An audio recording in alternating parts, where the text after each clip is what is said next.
Pampa Saúde, com Newton Fernando.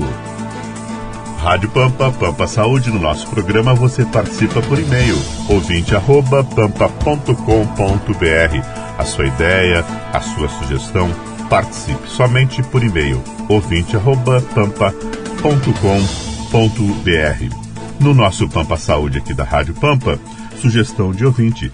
Vamos saber tudo a respeito de lentes de contato, que muda, que evolui, enfim, como é que está esta condição das pessoas usarem lentes de contato. Para tanto, vamos conversar com o Dr. Daniel Friedman, que é graduado em Medicina, e também uma curiosidade em engenharia, Dr. Daniel. O senhor vem da engenharia para a medicina.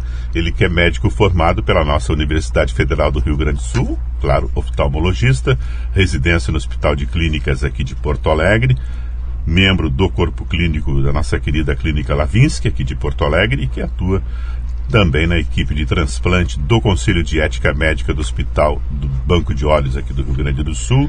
E sua subespecialidade, digamos assim, é a cirurgia da catarata, córnea e lentes de contato, realizando aí, inclusive, palestras, né, sobre esses temas em congressos no Brasil e no exterior.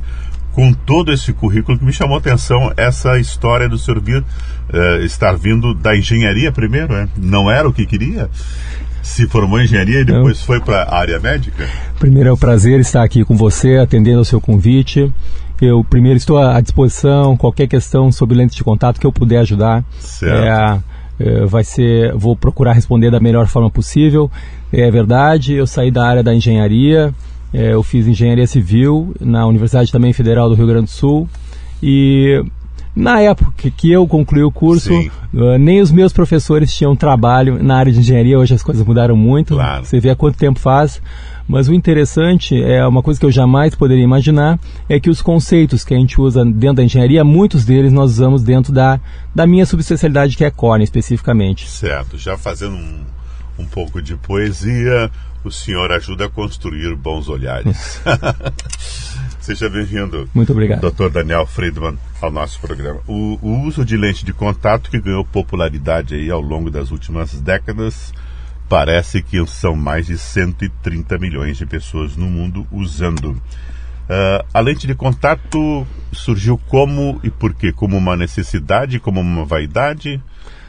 Os primeiros relatos sobre lente de contato foram de Leonardo da Vinci. Opa! Idade Média, 1500, lá por 1505 aproximadamente. Até nisso Da Vinci já estava metido. Da Vinci fez os primeiros desenhos sobre lente de contato.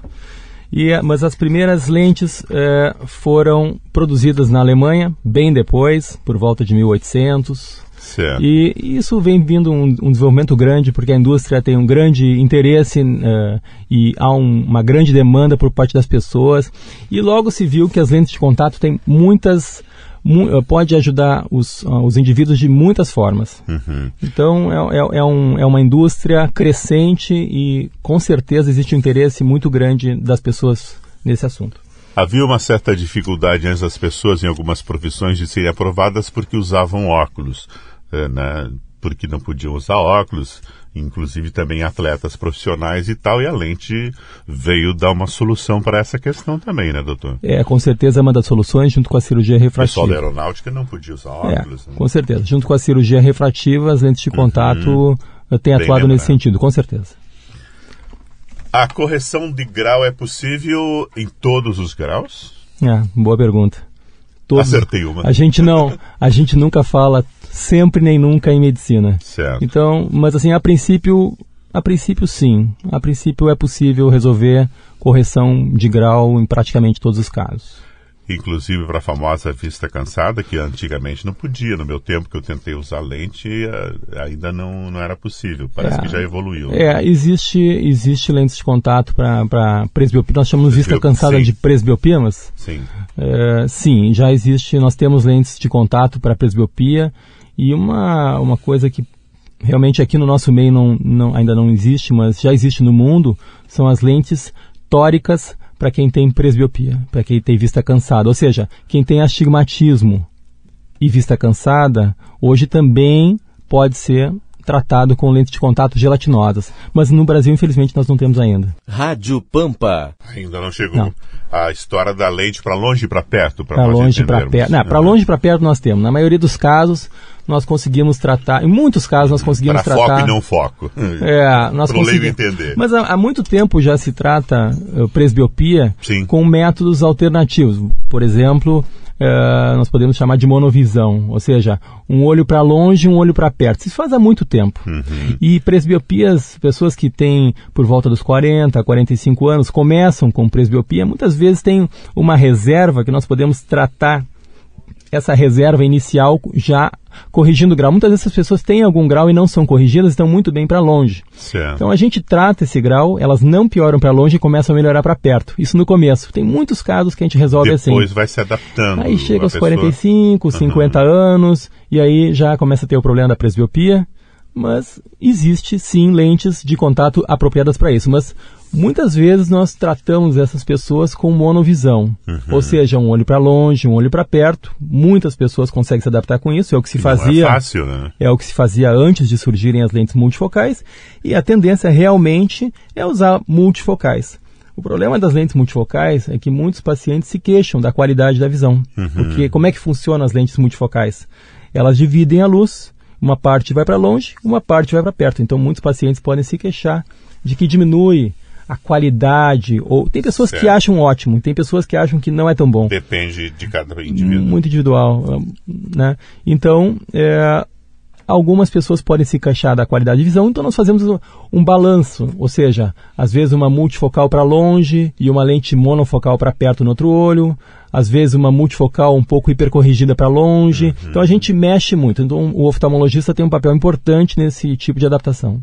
A Rádio Pampa, Pampa Saúde. Estamos conversando com o Dr. Daniel Friedman sobre a questão de lentes de contato, quais são as mais indicadas, enfim, o que se tem a respeito.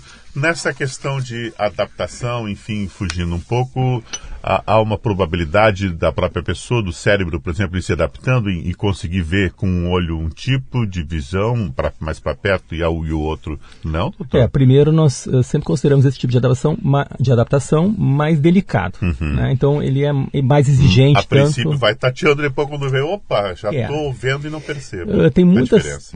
exatamente. Tem muitas pessoas que já se apresentam para o oftalmologista com alguma diferença. Por exemplo, o olho direito um pouco melhor que o olho esquerdo. Então, essas pessoas que a gente percebe diferença, tem uma probabilidade maior da gente conseguir adaptar. Claro, se não é muito ruim um olho, então o direito é melhor que o esquerdo, mas o esquerdo também é bom. Então, essas pessoas têm uma probabilidade bem maior de se adaptarem com monovisão, ou seja, um olho para longe, um olho para perto, do que pessoas que têm visão perfeita, com fusão excelente nos dois olhos. São os males que vêm para bem. É lenda que a lente de contato tem que sempre ser mudada e ser examinada, por exemplo, a cada um ano, mesmo que a pessoa não mude o grau? Bom, então assim... Como é que funciona isso? Eu acho excelente pergunta. Nós temos que separar que tipos de lente nós estamos trabalhando. Então, existem as lentes, os grandes grupos são as lentes gelatinosas e as lentes rígidas, ou rígidas gás permeáveis. São aquelas mais duras. Que nós chamávamos de duras. Né? A tal que antigamente fervia... Não, nós não Ou podemos... já evoluiu? Não, se a gente ferver uma dura, a gente derrete ela. Mas lembra que tinha a história de ferver lente? Sim, tinha. Explica pra gente, não se usa mais isso? Não se usa mais. Então, o que acontece? Isso é antigo. Então, assim, é bem antigo. Mas quando eu fiz a residência, já ainda se fazia isso. Então, assim, nós temos as lentes gelatinosas e as lentes rígidas. Certo. As gelatinosas, a maioria das pessoas que usam lente de contato usa gelatinosas. Mais ou menos... Dados, eu pesquisei agora antes de vir para cá, cerca de 77% das pessoas, dos usuários de lente, usam gelatinosas. 23% as lentes rígidas. Então, aqui, nosso meio deve ser mais ou menos a mesma coisa. Em termos de descarte, nós podemos descartar, essas lentes gelatinosas tem as de descarte anual, elas têm descarte mensal, elas têm descarte semanal ou quinzenal, que geralmente são o mesmo tipo de lente, e tem inclusive de descarte diário. Então, não é lenda. Qual é a vantagem e desvantagem, digamos, disso? Ou é uma questão de marketing, de mercado? Uma ser tão descartável assim em questão de horas e outra não? Então, essa questão de marketing e mercado é absolutamente fundamental quando se fala em lente de contato. Rádio Pampa. Porque há interesses de toda a ordem nessa área, então a gente tem que ter muito cuidado. Ser mais descartável. E tem que ter muito cuidado na avaliação, inclusive em orientações, recomendações. O que está na caixinha a gente tem que também ter cuidado. O oftalmologista é a pessoa mais adequada para poder dar essa orientação, e não a caixinha da lente ou a ótica, e nem o site também. Certo. Então, mas a questão da visita ao oftalmologista, ou a orientação... Esse acompanhamento, é absolutamente essencial. Por quê? Porque lentes de contato podem gerar problemas sérios nos olhos. Então, não é raro a gente ter olhos que fazem lesões que deixam a visão, pioram a visão tremendamente. Inclusive, pode até perder o olho, né? Então, não é comum, mas não é tão incomum assim. E outra coisa também, a questão, o uso das lentes de contato de uma forma inadequada diminui a capacidade do indivíduo de usar as lentes de contato. Então, é muito frequente a gente ver... Muito bem lembrado isso, é bom ressaltar. É muito frequente a gente ver indivíduos que começam a usar lente de contato e daqui a 2 meses ou 3 meses já não conseguem, já começa... Perdão. Já ficam com o olho vermelho, já não suportam a lente, já vão para o ar-condicionado e largam as lentes de Nunca contato. É hora e momento. Não, é que eu estou apressado, ou vou entrar em ambiente com fumaça. Aliás, a fumaça atrapalha ainda nos grandes ambientes? É o que o senhor vai nos responder, Dr. Daniel Friedman, aqui na sua Rádio Pampa, no Pampa Saúde. Então, fumaça vai incomodar especialmente indivíduos com problemas de adaptação de lentes. Ainda na fase de adaptação é bom evitar. A princípio, pessoas bem adaptadas não vão ter grandes problemas com fumaça. Sim. É lógico, se tiver resíduos no ambiente, claro. Lógico que isso aí já deixa de ser interessante usar lente. Mas as pessoas usam na balada, né? Então, se a fumaça fosse incomodar, então não ia dar certo, né? Lentes de contato, a princípio, podem ser usadas também em ambientes com um teor de poluição baixo, né? Não teria maior problema. Rádio Pampa, Pampa Saúde, estamos conversando a respeito de lente de contato e você pode participar do nosso Pampa Saúde por e-mail, dando a sua ideia, a sua sugestão. Estamos conversando com o Dr. Daniel Friedman sobre lentes de contato especificamente, que foi uma sugestão de ouvinte. Hoje, no nosso dia a dia, a gente tem o sério problema aí da poluição, enfim, em todos os ambientes, na rua e também em casa, no trabalho com o ar-condicionado. O famoso ressecamento existe mais em ambientes com ar-condicionado? Bom, então... Ressecamento do olho. Sim. Então, assim, também a pergunta muito bem feita, porque o ressecamento dos olhos é a maior causa de abandono de uso de lentes de contato. Certo. Então, é um problema tremendo, né? E isso passa a ser mais sério quando a gente avalia que as lentes de contato, elas têm funções extremamente nobres. Então, em algumas pessoas dependem das lentes de contato para poder enxergar. Ou seja, se elas usarem óculos, elas não vão enxergar. Opa, não sabia disso. Tem que ser lente e não óculos. Tem casos, e não que